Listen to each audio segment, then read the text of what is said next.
I was working early on in my career. I was a penetration tester, and a lot of our clients, I was working for a consultancy, and a lot of our clients were the banks. And what I noticed when I was a consultant was that there was an incredible demand for pen testing in the financial services sector because the stakes are quite simply so high, right? An account gets hacked, there could be thousands, hundreds of thousands, or millions lost. And not only that, it's also the regulatory repercussions that an organization would face, which have become more and more stringent over time. So working for banks became a very natural fit for me because it was somewhere where I could apply my skill set, which when I entered cybersecurity and pen testing, it was a relatively nascent field. It wasn't as developed as it is today. The financial services sector was a big consumer of cybersecurity skill sets, and that's how I naturally gravitated towards that place. The interesting thing is that once I entered the financial services sector, what I observed was that they had figured a lot of the things they hadn't. I entered and I thought I would have a lot of work to do in terms of bringing the bar high. But when I went there, much to my surprise, they had done a lot of incredible work already. A lot of the amazing controls were already in place. They had very mature cybersecurity programs, very mature cybersecurity teams, and were doing all sorts of great stuff. So my role became very much, how do I take something that's already incredible and does all the right things and make it even better? And that made it even more interesting for me. I wasn't doing just something that was not, like run of the mill. It was, how do I add value and take it so much more further? One big thing Citibank was doing when I was working for them back in the day was threat modeling, and that was really new back then, and they were perhaps the first ones to do it, and that was really interesting.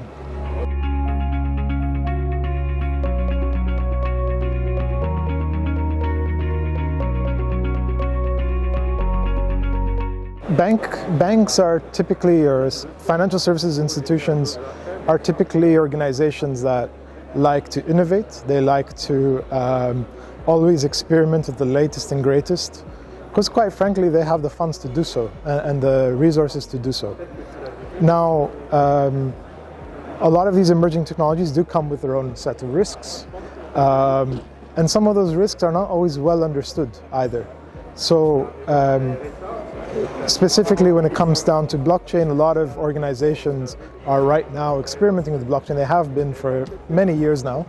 But blockchain and smart contracts are a bit of a double-edged sword. If you do it very well, it gives you a lot of tangible benefits that archaic, centralized payment platforms do not provide. If you don't do it very well and in a very secure way and test it thoroughly, then you could be introducing an extra set of risks that you hadn't considered before by nature of you using this very emerging technology. For example, you could create a smart contract which you believe actually does A, B, and C and does A, B, and C correctly, but in fact, it could be misused by an attacker to steal funds from that smart contract.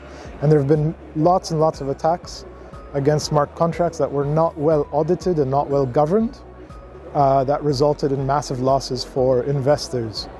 So it's imperative that organizations dabbling in this space before they take something live and in production, they make sure it's well secured, well hardened, and gone through a thorough audit process.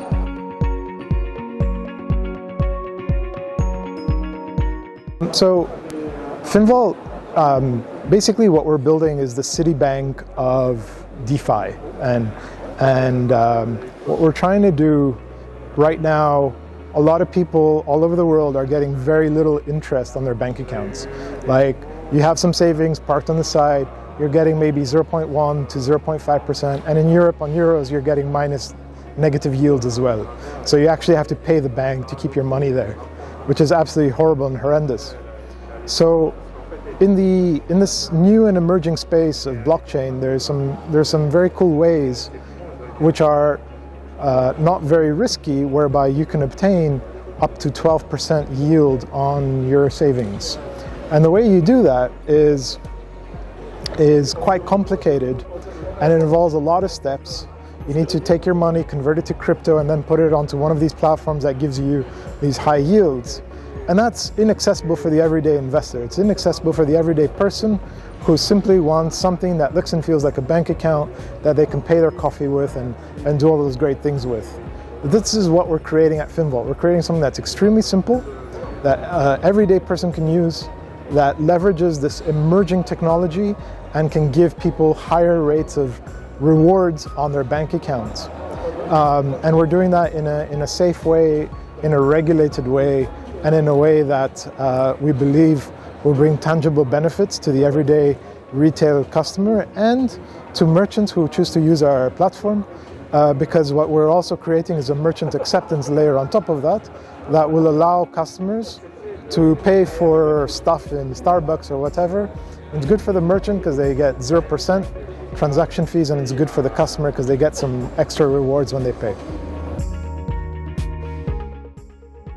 I think in Finvault, what we're trying to do is we're trying to make something that traditionally has been viewed as a risky thing.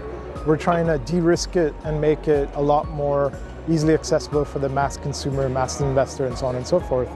A lot of these emerging risks are not very well understood, but there's a lot of work happening right now in order to understand what the risks are and control those risks and create really game-changing infrastructure around this very exciting and novel technology.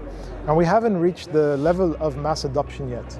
We're just at the level where people who are kind of interested in this technology and relatively tech savvy are using it.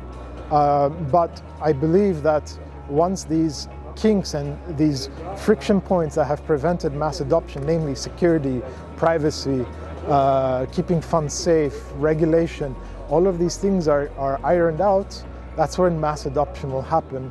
And where we want to be is at the leading edge of that and driving that development.